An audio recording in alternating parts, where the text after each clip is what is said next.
오늘 성경 말씀 누가복음 17장 11절에서 19절입니다.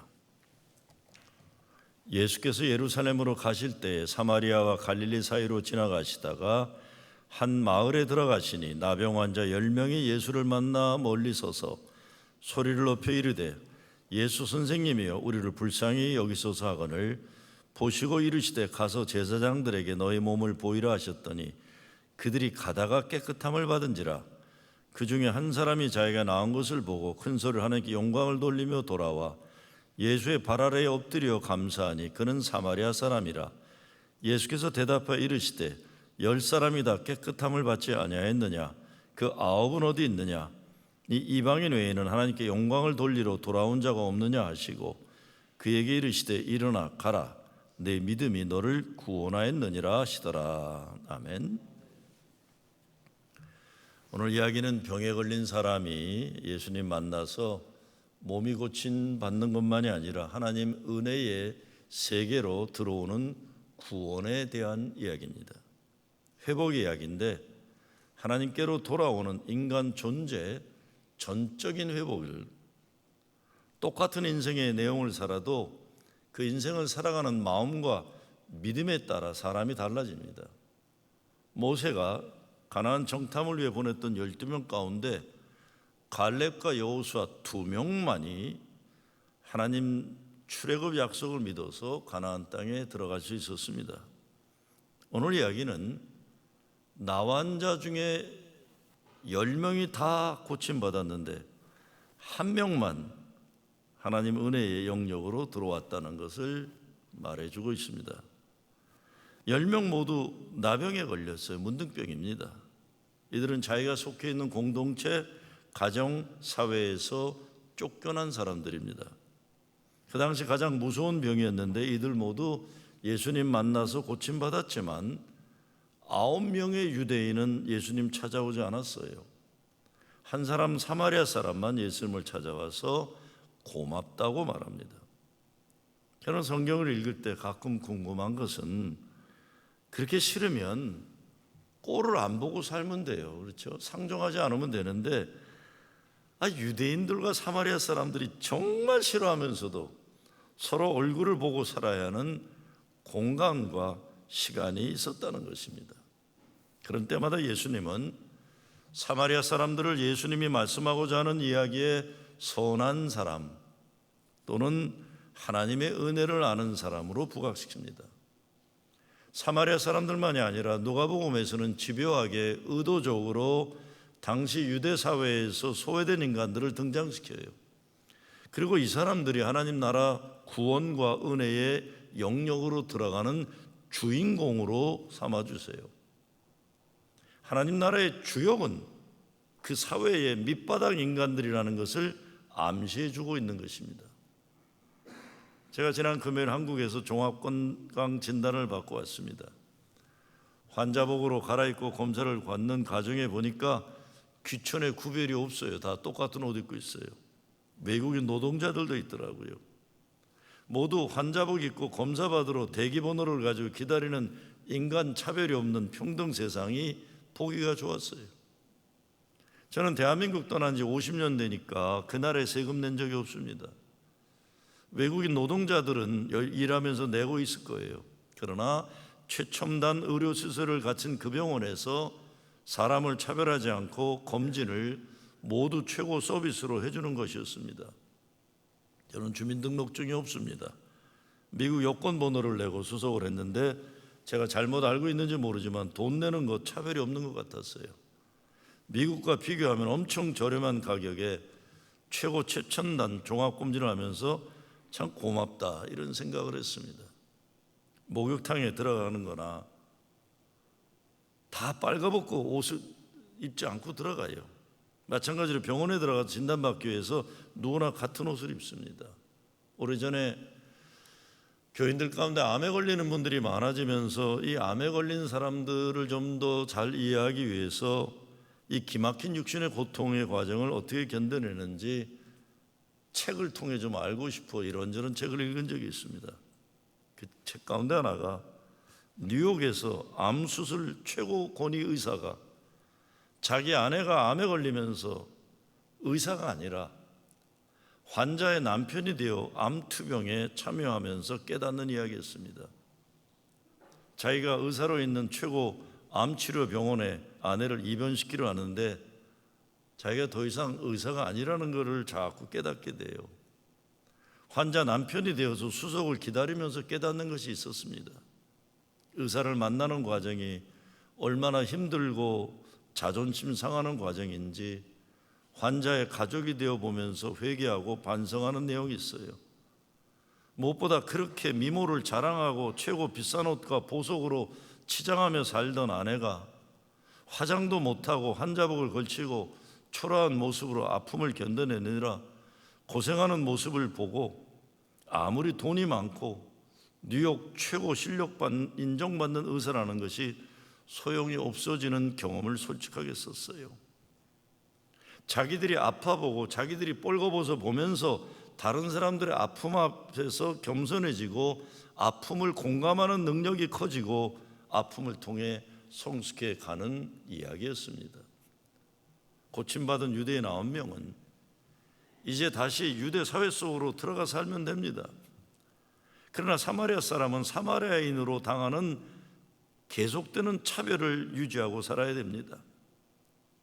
유대인들은 세상에 정상적인 인생 복귀가 가능했기 때문에 여기에 정신이 팔려 예수께 감사드리는 걸 잊어버렸어요.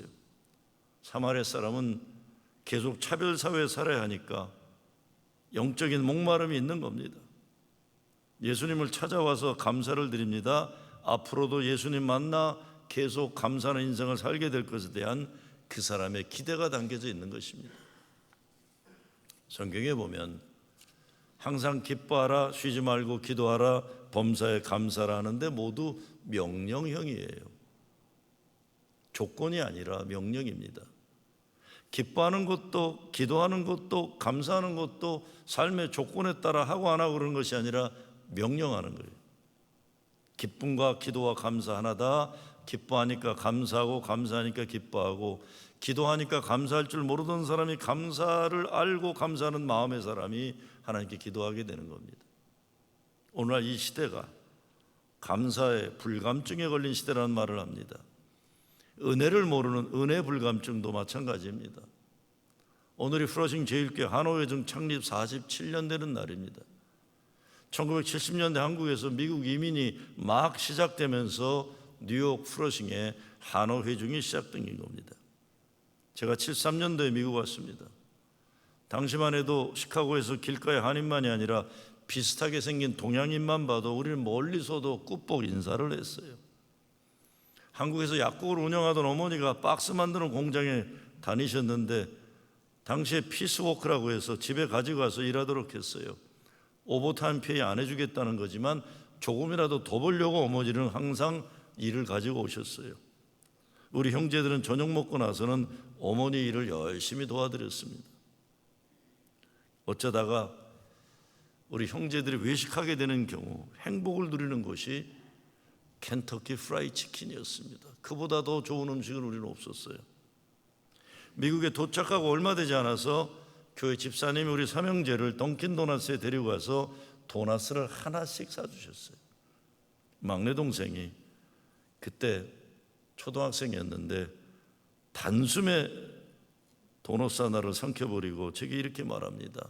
조그만 소리로 큰언니, 우리는 언니라고 부르는데 큰언니 여기가 세상에서 가장 맛있는 빵집이야? 그랬어요. 영어도 못하고 다른 거 재밌는 건 모르니까 저는 고등학생 때인데 어른들 프로그램에도 열심히 참여했어요. 낮 예배만 아니라 저녁 예배까지 갔어요. 수요 예배까지 갔어요. 몇 명 되지 않는 중고등학생들 모여서 얼마나 행복하게 교회 생활했는지 몰라요. 요즘처럼 제대로 된 수양관에서 중고등부 수양회를 한 적이 없어요. 텐트를 치거나 그냥 한 큰 건물, 나무 건물 안에서 같이 자는 그 정도였어요. 어른이나 아이들이나 모두 같이 모이는 시간이 많았습니다. 따로 할 수 없었기 때문에요. 그래서 이민 초기 교회 생활이 행복했던 것입니다. 이민교회는 90년대 들어가면서 예배당도 자기 건물들 가지게 되고 교회들이 커지고 이민 생활의 안정기에 들어가면서 세대 간에 따로 모이기 시작했어요.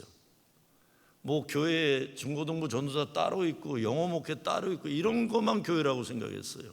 다 따로 해야만 된다고 생각했어요. 영어 하는 사람 따로, 한국말 하는 사람 따로 해야 그게 제대로 된 교회라고 생각했습니다. 찬양팀이 없으면 교회가 후진교회라고 생각했어요. 뭐 웬만한 그 멀티미디어 없으면 교회는 이게 뒤진 교회라고 생각했어요. 뭔가 모자라는 교회. 그러면서 있는 거 감사하는 교회가 아니라 없는 거 불평하는 사람들이 생기기 시작했어요. 결국 감사 불감증, 은혜 불감증이 걸리기 시작합니다. 이민교회만 그런 것 아니죠. 정말 대한민국 대단히 발전하고 잘 사는 선진국이에요. 근데 대한민국 행복도가 전 세계 가장 낮은 나라 가운데 하나라는 것입니다. 문득병은 흉하게 얼굴이 일그러지기도 하고 자기도 모르는 사이에 손가락 발가락 때로는 코나귀가 떨어지는 처참한 질병입니다.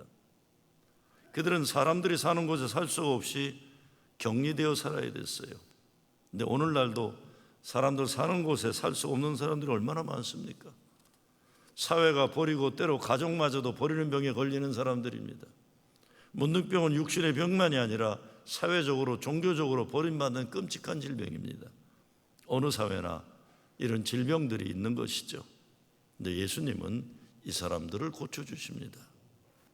나병 환자들이 예수님께 고쳐달라고 간절히 외치니까 예수님이 그들을 고쳐주시고 제사장들에게 가서 너의 몸을 보이라고 명령하셨어요. 그 말씀에 순종해서 가는 길에 이미 몸이 깨끗해지고 말았어요. 그러니 얼마나 좋았겠습니까?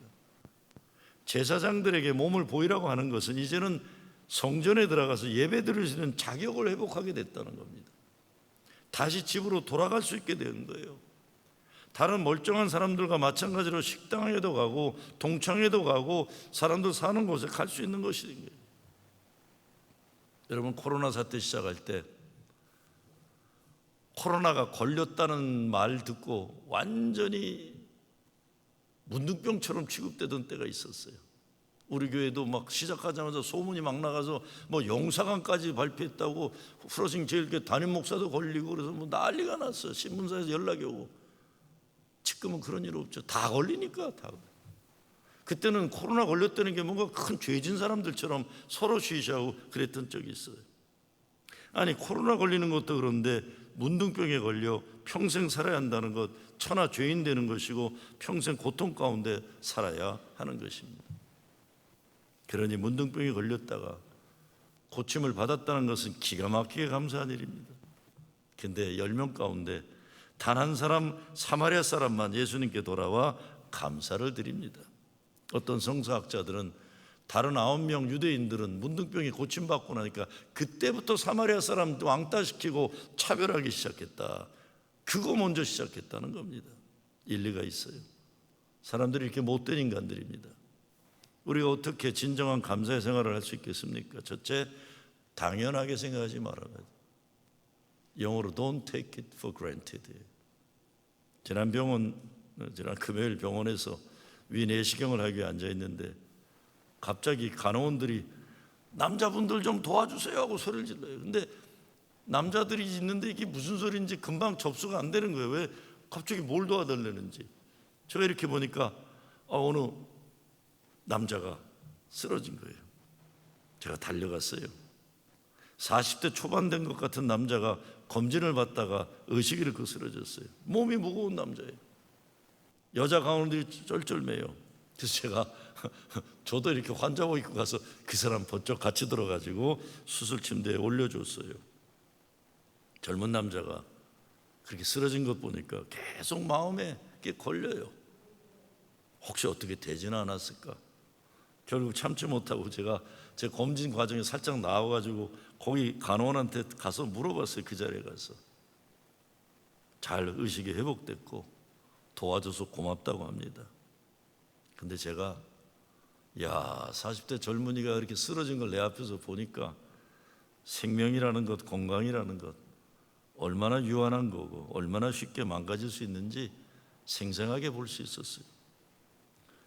위내시경을 하러 이렇게 들어갔더니 갑자기 저를 뭐라 그러는데 제가 잘 안 들리는 상황인데 뭐라 그러더니 뭐 수술 침대 저를 뭐 옆으로 놓으라 그러더니 갑자기 놓더니 입을 벌리라 그러더니 뭐 플라스틱 튜브로 확 집어넣더니 테이프를 붙이기 시작해요.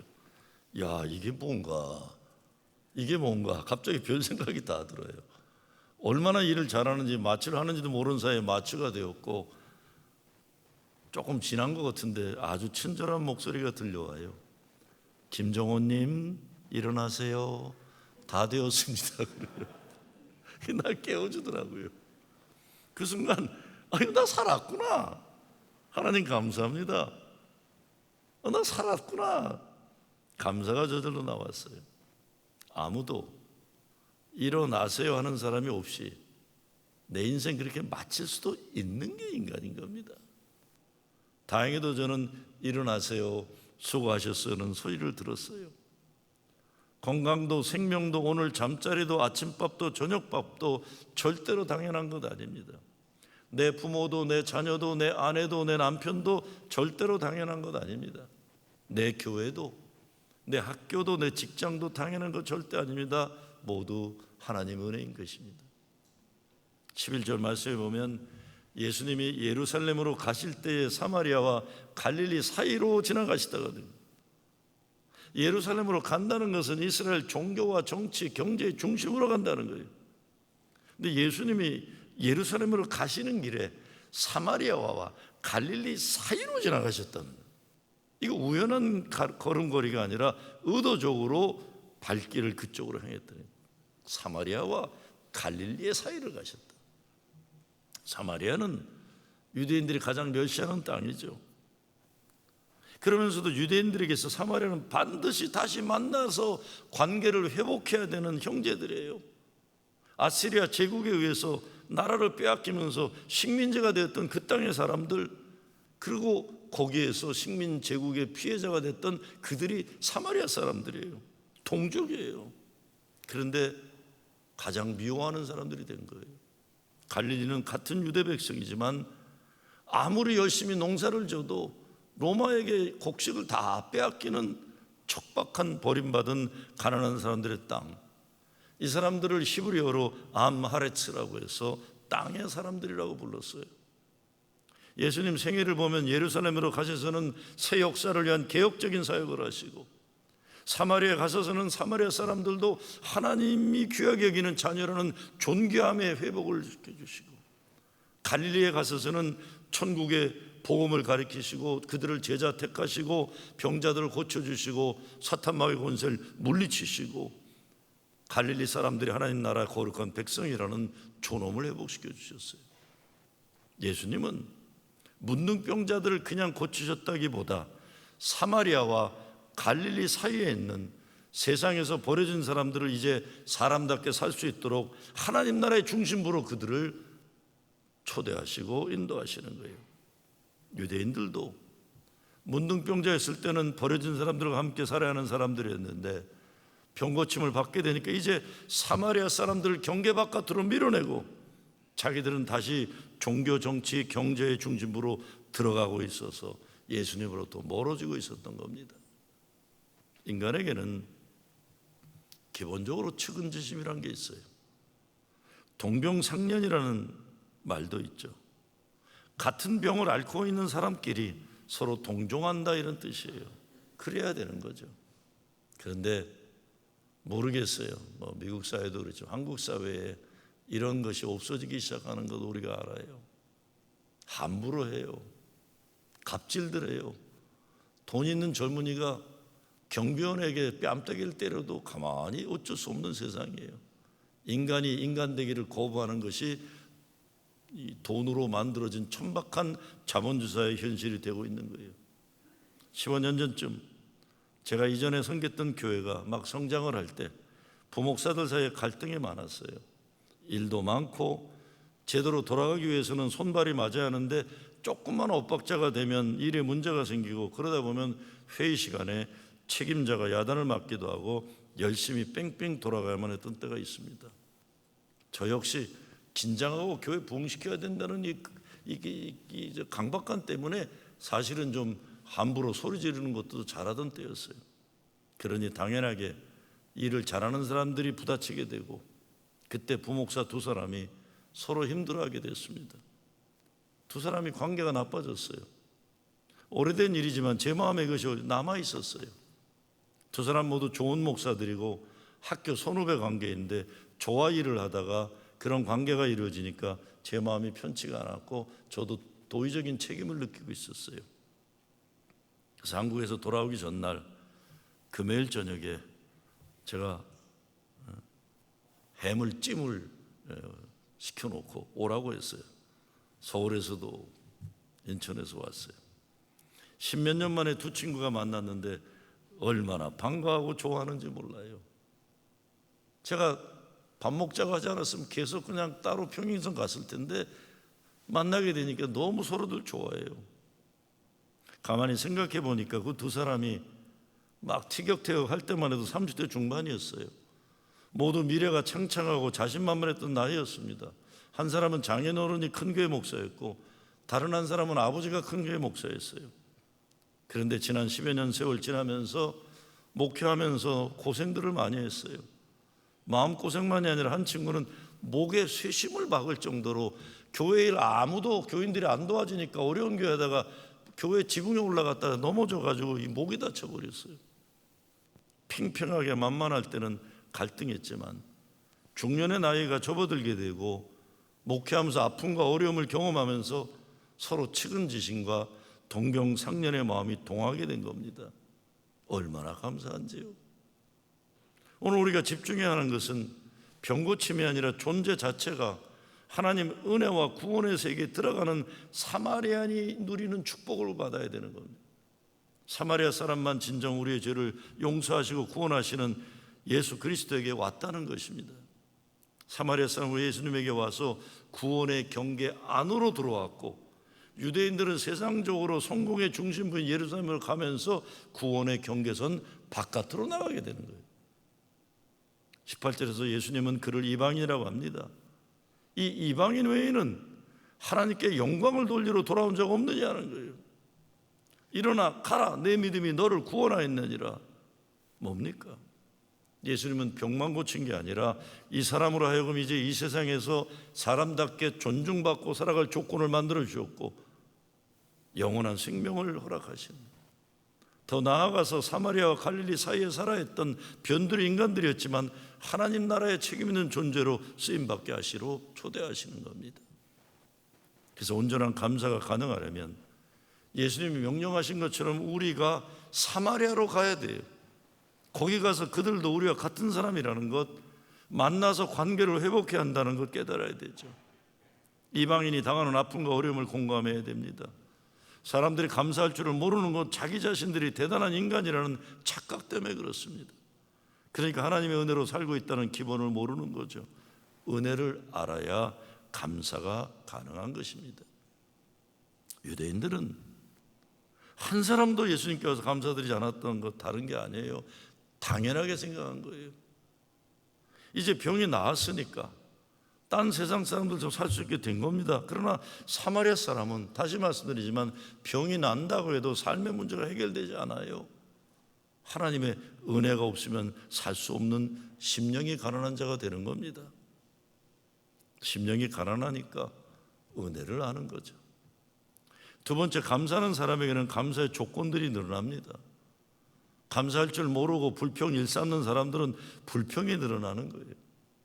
이스라엘 백성이 4개월이면 건너갈 길을 40년 광야에서 방황한 것도 하나님 은혜에 감사하지 않고 믿지 않아서 불평 불만이 가득 찼어요. 감사는 명령입니다. 스펄전 목사님은 말하기를 별빛을 주신 하나님께 감사하면 달빛을 주시고, 달빛을 감사하면 햇빛을 주시고, 햇빛을 감사하면 영광의 천국빛을 주신다는 말을 합니다. 감사를 늘려나가는 거예요. 영역을 확장시켜 나가는 거예요. 그래서 감사 중 최고의 감사는 미리 드리는 감사입니다. 오늘 나의 삶이 힘들고 어려우면 억지로라도 감사하는 거예요. 그러면 그 감사가 마중물이 되어서 하나님의 은혜의 생수가 넘쳐 흘러나오게 되는 것입니다. 감사할 줄 모르는 사람은 감사할 일도 생기지 않습니다. 감사하는 사람은 더 큰 축복을 받습니다. 감사는 더 큰 감사를 낳는 것입니다. 감사를 체질화하고 감사를 표현할 줄 알아야 됩니다. 감사도 훈련이에요. 훈련이 습관이 되고 문화가 되고 이것이 그 사람 그런 인생을 만들어주게 되는 겁니다. 감사를 인생의 우선순위에 놓아야 하고 그 감사를 쉬지 않고 범사에 변함없이 할 줄 알아야 되죠. 그래서 종교개혁자 마틴 루터는 믿음의 사람은 있는 것 감사하지만 믿음이 없는 사람은 없는 것 불평한다고 했습니다. 잘 생각해 봐야 됩니다. 있는 거 감사하는 사람이 있고 없는 거 불평하는 사람이 있는데 그게 그 사람의 습관이고 문화고 그 사람의 운명이 된다는 걸 알아야 돼요.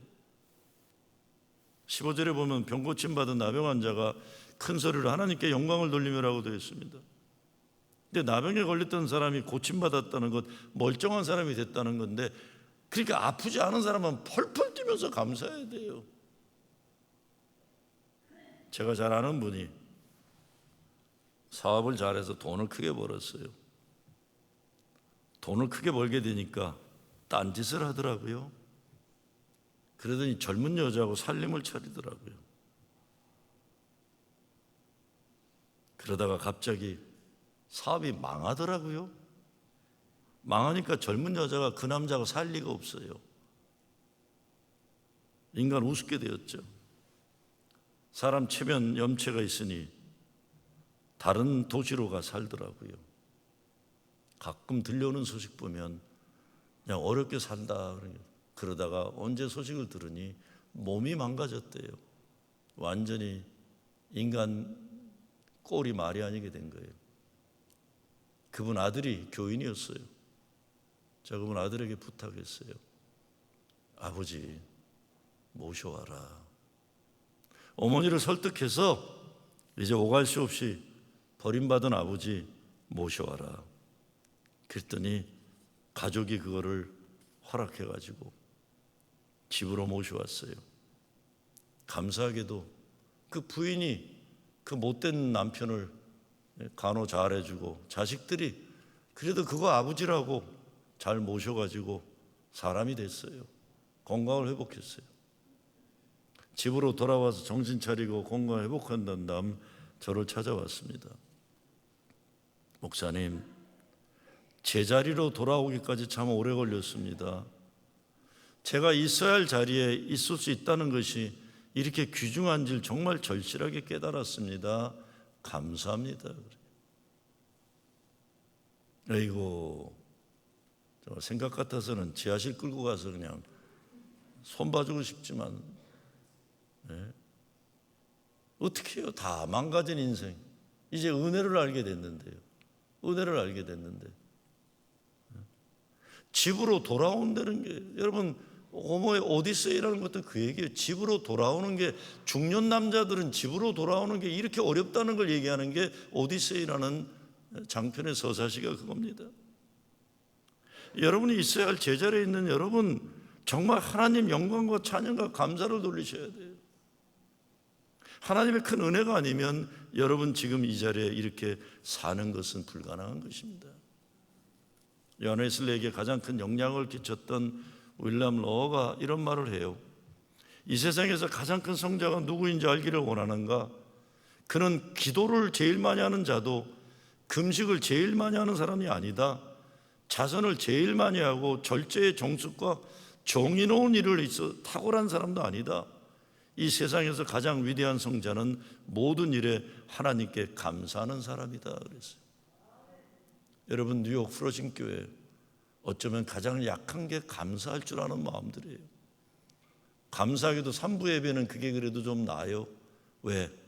찬양 끝나고 나면 박수하고 아멘하는 수가 3부 예배가 제일 커요. 그건 뭔가 은혜가 그래도 안다는 거예요. 뉴욕에 살면서 우리가 부딪히고 이 각박한 세상이니까 감사하는 것이 잃어버리는 거예요. 그게 점점 어려워지는 거예요. 서로 어려워지고요. 마지막으로 감사의 삶이 우리 교회의 가정에 주로 된 관심이 되어야 되는 겁니다. 이상한 나라의 수학자라는 영화가 얼마 전에 나와서 제가 비행기 타고 오는 길에 잠깐 봤어요. 최민식 씨가 주인공인데 영화에서 그는 탈북한 수학자입니다. 그가 발견한 수학 이론이 결국 북한에서 무기를 만든 일에 쓰이게 되고 자꾸 이 수학자로 하여금 더 좋은 이론을 보면서 더 좋은 무기를 만든 일에 자꾸 이 사람을 쓰이니까 학문의 자유를 찾는다고 남한 땅으로 넘어왔어요. 남한에 오니까 이거는 또 다른 이 패역한 문화를 가지고 있는 거예요. 성공하기 위해서 공부라는 것이 학문이 아니라 이건 완전히 수단으로 되어버린 세상에 아들아이가, 청소년 아들이 결국은 남한 생활을 처음엔 좋아하는 것 같더니 나중에 적응 못하고 다시 월북을 하다가 사망을 하게 돼요. 그래서 이 사람이 좌절에 빠져서 숨어 살다가 서울 최고 우수 고등학교 야간 경비원으로 일을 합니다. 근데 어느 날 그 우수한 학교에 가난한 아이가 더 이상 학교를 다니기 어려운 상황이 되면서 만나게 돼요. 그래서 우여곡절 끝에 이 경비원이 이 아이에게 수학 공부를 시켜줍니다. 수학을 못하던 아이가 이 탈북한 수학자에게 공부를 가르침을 받고 재미를 붙이게 되고 수학이 뭔가에 대해서 이제 깨닫기 시작하는데 그동안 얼굴에 어둠만 가득했던 그 수학자가, 그 어린아이가, 고등학생이가 공부 열심히 하는 걸 보면서 천하의 행복한 모습으로 이렇게 말하는 장면이 나옵니다. 수학이 참 아름답지 않니? 그래. 나는 살다가 수학을 아름답다는 걸 그게 처음 들어본 거예요. 수학이 참 아름답지 않니? 인생 바닥에서 아프게 살던 둘이, 한 사람은 탈북한 수학자고 다른 한 사람은 가난한 아이예요. 같은 남한 땅에서 살아도 이런저렇게 차별당하고 소외당한 아이가 만난 거예요. 그러고는 서로 치유 도와주고 실력을 발휘할 수 있도록 행복하게 살아가는 내용, 해피엔딩이에요. 저는 수학이 참 아름답지 않니라는 대사에 큰 감동을 받았어요. 사실 제가 한국에 딱 4일 있었어요. 토요일날 새벽 도착하고 화요일날 새벽 도착하고 토요일날 아침 비행기로 떠났으니까 거기 있는 건 수목금토밖에 없었어요.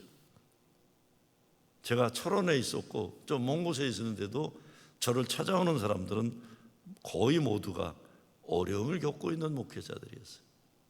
그 가운데는 숨어있던 목회자들도 있어요. 제가 왔다는 소식을 듣고는 찾아온 거예요. 떠나오는 비행기에서 그걸 보고는 제가 그 생각을 했어요. 야, 나도 앞으로 목회 어려움에 힘들어하는 젊은이들을 보면 목회가 참 아름답지 않아? 이거 말해줘야 되겠다 생각하니까 얼마나 웃음이 나고 신나는지 몰라요. 좌절한 젊은이들, 힘들어서 쩔쩔매는 젊은 목사들에게 목회가 참 아름답지? 이야기해주고 싶어요. 아이들 키우는 것이 아름답죠. 가족들 먹여 살리기 위해서 자존심 다 버리고 무시당하고 어렵고 힘들지만 가족을 먹여 살린다는 게 얼마나 아름다워요. 잃은 영혼 전도하는 일이 얼마나 아름다워요. 죄 몸된 교회를 강건하게 세우는 일이 아름답지 않아요? 사람을 살리고 사랑하는 일이 얼마나 아름답습니까? 아름다워요. 최고의 기쁨이고 영광입니다. 주님 감사합니다. 주님 감사합니다. 하나님께 드리는 감사가 끊이지 않고 참 아름다움이 회복되는 여러분 가정 되시길 주의 이름으로 축원합니다. 주님 감사합니다. 감사합니다. 모든 것 다 감사합니다. 감사합니다. 주님, 예수 그리스도 이름으로 기도드리옵나이다.